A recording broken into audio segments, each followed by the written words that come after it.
हावड़ा में हिंसा पीड़ित परिवारों से मिलने पहुंचे बंगाल बीजेपी अध्यक्ष सुकांत मजूमदार की पुलिस के साथ बहस। सुकांत ने पुलिस पर पीड़ित परिवार से मिलने से रोकने का आरोप लगाया। सुकांत मजूमदार ने राज्यपाल से शिकायत भी की बात भी कही।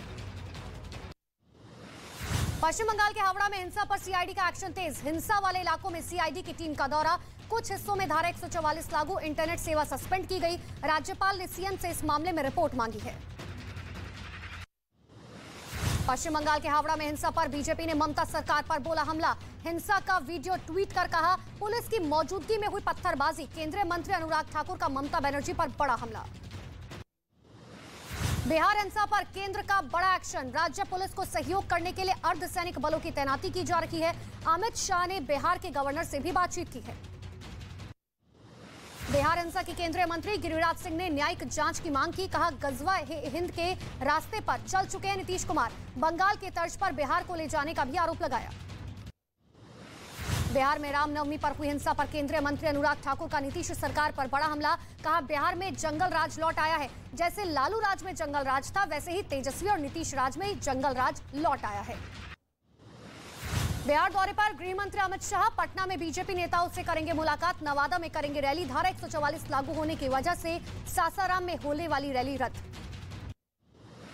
बिहार के सासाराम और नालंदा में तनाव बरकरार। बिहार शरीफ में दो समुदायों के बीच हुई फायरिंग। सासाराम में बम ब्लास्ट हुआ जिसमें कई लोग घायल हुए। बिहार के सासाराम में बमबाजी करने के आरोप में बड़ा एक्शन। पुलिस ने हिंसा करने के आरोप में 26 लोगों को गिरफ्तार किया।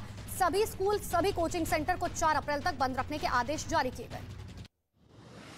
बिहार के नालंदा में दो समुदायों के बीच हुई फायरिंग और हिंसा मामले में 80 से ज्यादा लोग गिरफ्तार। बिहार शरीफ में देर रात कुछ जगहों पर हिंसा की खबर। धारा 144 लागू, उपद्रवियों की पहचान में जुटी हुई है पुलिस। नालंदा में फिर से दो समुदायों के बीच हुई फायरिंग। गोलीबारी में एक शख्स की गोली लगने से वो बेहद जख्मी हुआ। पटना के अस्पताल में उसका इलाज चल रहा है। इलाके में गोलीबारी के बाद तनाव। बिहार शरीफ में फायरिंग के बाद प्रशासन के रवैये से पीड़ित परिवार नाराज। रोते बिलखते नजर आया पीड़ित परिवार। का दोषियों को बचाने और पीड़ितों को परेशान करने का आरोप लगाया। बिहार के सासाराम में हुई हिंसा के बाद से लोगों में डर का माहौल बना हुआ है। लोग घर छोड़कर जाने के लिए मजबूर हैं। उन्हें लगता है फिर कोई हिंसा भड़क सकती है और उनकी जान जा सकती है। पश्चिम बंगाल के बर्धमान में बीजेपी नेता राजू झा की गोली मारकर हत्या। 2 साल पहले टीएमसी छोड़कर बीजेपी में शामिल हुए थे राजू झा। मुंबई एयरपोर्ट पर पार्किंग विवाद में मारपीट का मामला आया सामने। प्राइवेट सिक्योरिटी गार्ड्स पर एक कैब ड्राइवर की पिटाई का आरोप। पुलिस ने 6 लोगों को गिरफ्तार किया। दिल्ली के द्वारका इलाके में बदमाशों ने सरेआम एक वकील की गोली मारकर हत्या कर दी। मोटरसाइकिल पर सवार होकर आए थे बदमाश। पुलिस आरोपी की फिलहाल तलाश में जुटी। उत्तर प्रदेश के इटावा में अपराधी और पुलिस के बीच हुई मुठभेड़। एक अपराधी गोली लगने से घायल हुआ। 12 अपराधियों को पुलिस ने गिरफ्तार किया।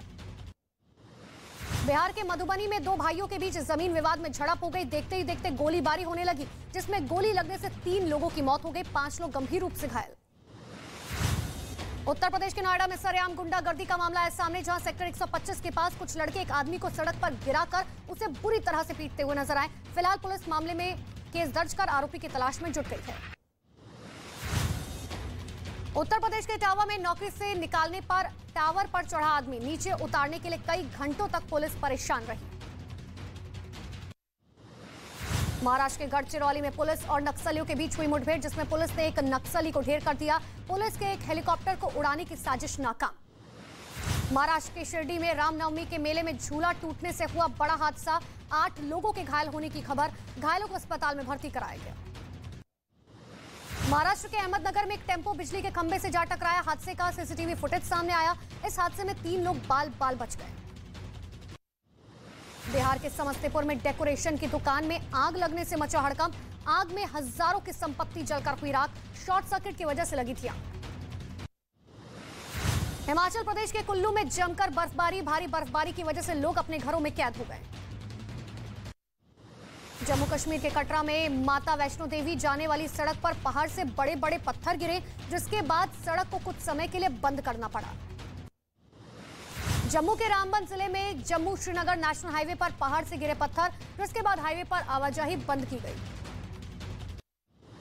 उत्तर प्रदेश के बहराइच से हैरान करने वाला वीडियो आया सामने। गाय पर हमला कर उसे घसीटकर जंगल ले जाता दिखा बाघ। भोपाल में पीएम मोदी ने विपक्ष पर साधा निशाना। कहा 2014 से मेरी छवि को धूमिल करने में जुटे, लेकिन 1.25 करोड़ भारतीय मेरा सुरक्षा कवच बने। सावरकर पर राहुल गांधी के बयान पर केंद्रीय मंत्री अनुराग ठाकुर का पलटवार। कहा वो कभी सावरकर हो भी नहीं सकते। सावरकर ने अंग्रेजों के खिलाफ लड़ाई लड़ी। विदेश में राहुल गांधी की तरह वो छुट्टी मनाने नहीं जाते। दिल्ली सरकार ने हज कमेटी के दफ्तर को खाली करने का नोटिस भेजा।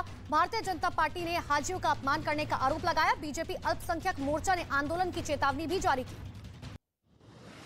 केंद्रीय मंत्री अनुराग ठाकुर ने दिल्ली के मुख्यमंत्री अरविंद केजरीवाल पर बोला हमला।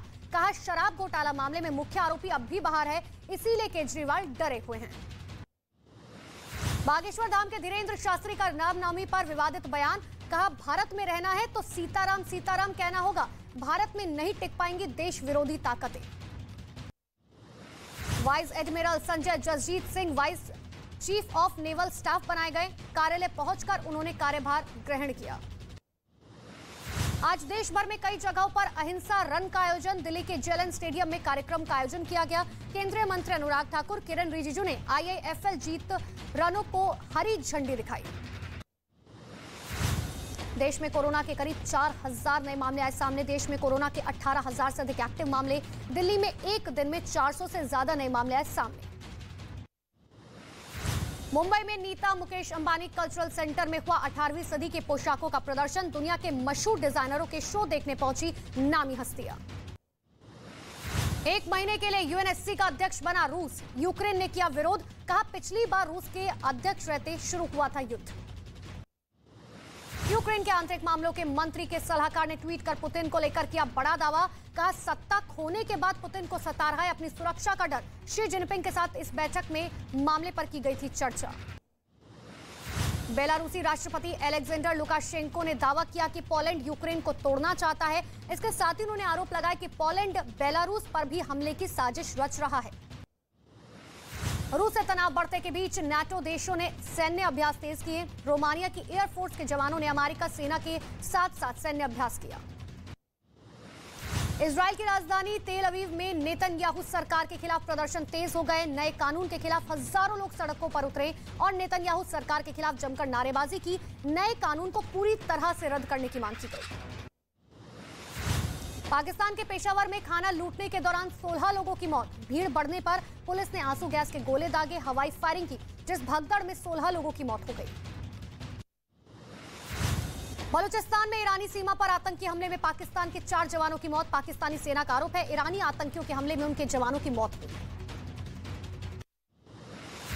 आईएमएफ से पाकिस्तान को लगा बड़ा झटका। आईएमएफ ने अर्जेंटीना को $5.4 अरब का बड़ा राहत पैकेज दिया, लेकिन पाकिस्तान के $1.1 अरब की मांग को लटकाए रखा। उत्तरी अमेरिका देश मैक्सिको में उड़ते हुए हॉट एयर बलून में आग लगने से दर्दनाक हादसा हुआ। एयर बलून में मौजूद 2 लोग जिंदा जल गए। वहीं बलून में मौजूद एक बच्ची के ऊपर से कूदने में भी वो घायल हो गई। ब्रिटेन के डॉवर में खराब मौसम की वजह से लोगों की मुश्किलें बढ़ गई। खराब मौसम की वजह से सड़कों पर भारी जाम लग गया। सैकड़ों लोग कई घंटे तक जाम में फंसे रहे। ब्राजील के हियो ब्रांको शहर में आई भीषण बाढ़ से कई इलाके पानी में डूब गए। हालात इतने ज्यादा खराब हो गए कि लोगों का घरों से बाहर निकलना मुश्किल हो गया। प्रशासन लोगों की मदद में जुटा हुआ है। अमेरिका के अर्केसा राज्य में आए ताकतवर भवंडर ने जमकर तबाही मचाई। भवंडर की चपेट में आने से 4 लोगों की मौत हुई, कई लोग घायल हुए तो कई घर और स्कूल क्षतिग्रस्त हुए। रेस्क्यू ऑपरेशन अब भी जारी। और आईपीएल 2023 में लखनऊ सुपर जायंट्स ने किया जीत से आगाज। दिल्ली कैपिटल को 50 रन से हराया। मार्कवुड ने चटकाए 5 विकेट।